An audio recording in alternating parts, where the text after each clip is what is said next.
Hey guys, thanks for stopping by Ballistic Barbecue. On today's video, we're making tequila sunrise chicken. It's gonna be good. Let's get going.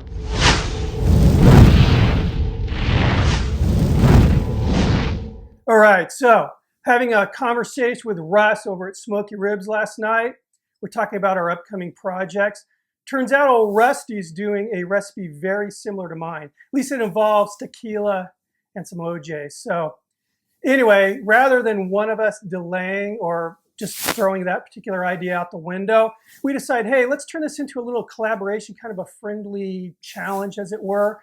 I'm going to go ahead and post his recipe down in the description box here, maybe even link it at the end. So when you're done watching this video, when you're done, make sure you go check out Russ's video. Let's get going on this chicken. So I have a whole fryer here. What I'm going to do is first butterfly it, then cut it in half. It's going to make it a lot easier to cook that way. It's going to take that marinade a lot better. So what I have here are a pair of poultry shears. If you don't have them, you need to get them. I'm going to go ahead and cut the spine off.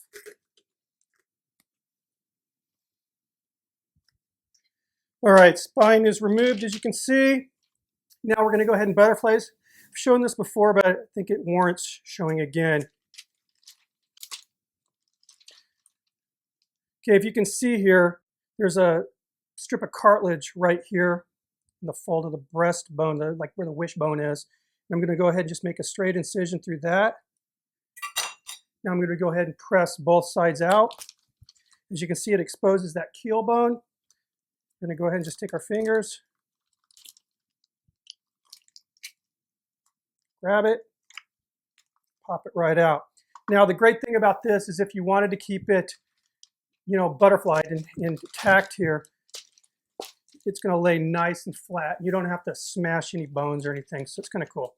All right, so what I'm going to do now is just where this crease is, I'm going to go ahead and take my knife, just cut the bird in half. And as you can see, with the keel bone being removed, makes that very simple. All right, I'm going to go ahead and give this a quick rinse, trim off some of the excess fat and gooey stuff on the bird, wash my hands, then we're going to get going on that marinade. All right, for our marinade, basically what I'm doing is making a giant tequila sunrise. Pretty cool. All right, bowl, I'm gonna add 2 cups of 100% orange juice, 1 cup of tequila. Remember guys, you don't have to buy the top shelf, but just make sure it says 100% blue agave. If it just says made with, don't buy it, it's the bad stuff. I'm going to go ahead and add that. 1/2 cup grenadine. Now it's not as pretty as you'd see in a nice tall glass, but what we have here is a tequila sunrise. Now we're going to tweak it a little bit. I'm adding 1/2 cup of vegetable oil. I'm going to go ahead and whisk this up a little bit. And this is our marinade. What I'm going to do is throw the chicken in a 2-gallon bag, plastic bag, add the marinade, throw it in the fridge, and I'm going to leave it in there for about 2 hours. I would say 2 to 4 hours would be perfect. I'll be seeing you in a bit. We're going to go ahead and make up a nice rub for this. All right, for the rub, again, I wanted to make it really simple, but I really wanted to complement that tequila sunrise marinade. I'm going to start out with 2 tablespoons of a mild chili powder. And what I'm using is California chili powder. It's got a nice mild flavor. 1 tablespoon of chipotle powder, which, you know, it's got the jalapenos. It's been smoked. It's going to bring on a nice smoky heat.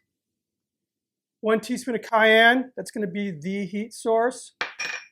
We're going to kind of counter that heat with 2 teaspoons of sugar, 2 teaspoons kosher salt, 1/2 teaspoon powdered garlic. Now we're adding the zest of 1 medium orange, which turned out to be about 2 teaspoons. Add that. Now, as you know, that zest is kind of wet. So I'm going to go ahead and use a fork and get this all mixed up. And I want to get that zest broken up into little pieces so it doesn't just clump. I want to get it kind of coated with all the spices and salt, sugar, and everything. All right, that's looking good.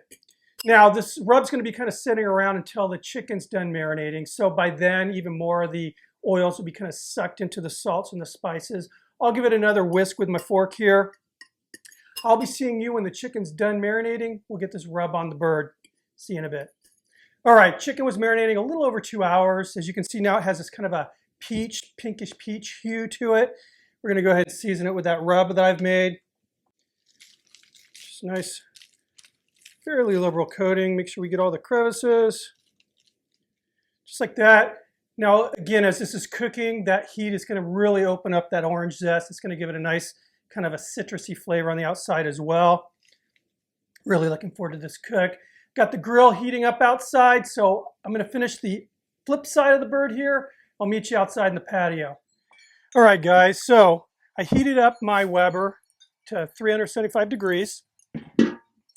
Basically, what I'm going to do is more or less roast this chicken. What I have here is lump charcoal. It's nestled up really tight on this one side of the kettle here, and I just lit the center. I'm going to let it kind of spread out. Lump generates a lot of heat, and I'll easily be able to maintain 375 for hours if I wanted to. So no charcoal right here. Place the chicken down, and I am nestling it pretty close to the wall here, breast towards the wall, so away from the heat source. And this way of cooking, basically, I'm going to end up with nice, moist chicken. It's going to have a fairly crispy skin. I'm not going to have to worry about that burnt chicken with a raw interior. It's going to be really, really good. All right, so we're going to go ahead and put the lid on. It's very important to have the vent over the meat. This way the heat is going to basically draft from the charcoal side, and it's going to go over the meat and under the meat and then come straight up through. So again, we're going to monitor the temperature on the dome here. I'm going to try to maintain that 350 to 375 degree temp. As the chicken starts looking like it's approaching doneness, I'll be using my instant read to test the internal temp of the bird. I'm going to pull it at about 160 on the breast and about 175 on the thigh, and we'll get some carryover, so it'll come up to 165, 180, and then we'll slice it up. So anyway, I'll see you in a bit. All right, guys, so it's been about 50 minutes. This bird is done. Took the temperature just a couple seconds ago, and it's saying, hey, take me off. So what I'm going to do now is just take it in the house, loosely cover it with foil, and let it rest a little bit. Meet you inside the house. We'll get this bird carved up. All right, guys, here it is. Smells so good. Really looking forward to this. Let's give it a try. Wow. Look at that, guys.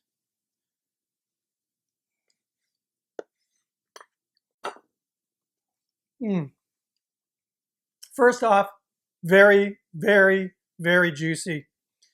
And I can actually taste that citrus. Excuse me. There is definitely a little heat going on. It's in the back of the throat, right where I like it. I like that kind of heat that kind of smacks there at the end. It's not overpowering.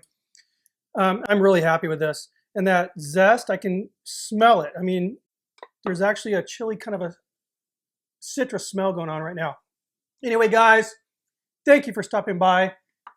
Let's all go over to Russ's channel and check out Smoky Ribs' latest video. Cheers.